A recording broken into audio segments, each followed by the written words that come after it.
హైదరాబాద్లో బీజేపీ ఆఫీసులో ఉగాది వేడుకలు నిర్వహించారు. ఈ కార్యక్రమంలో కేంద్ర మంత్రి కిషన్ రెడ్డి పాల్గొన్నారు. ఉగాది సందర్భంగా వేద పండితుడు పంచాంగ శ్రావణం చెప్పారు. దేశానికి రక్షణ వ్యవస్థ బీజేపీ మాత్రమేనని పండితుడు పంచాంగ శ్రావణంలో తెలపడం విశేషం.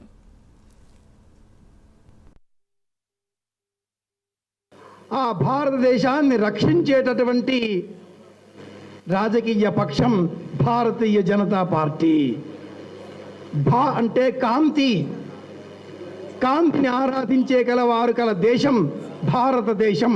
భా అంటే కాంతి, కాంతిని పూజించేవారు భారతీయులు. ఆ భారతీయులు కల దేశం భారతదేశం. ఆ భారతదేశానికి కలిగినటువంటి మిగిలినటువంటి ఏకైక రక్షణ వ్యవస్థ బీజేపీ, భారతీయ జనతా పార్టీ. పేరులోనే భా అంటే కాంతిని రక్షించేటటువంటి లక్షణం కలది అని ఈ ప్రజాపతి, ఈ రాజు ఈ సంవత్సరానికి సూర్యుడు ఇలా నిర్దేశిస్తున్నాడు.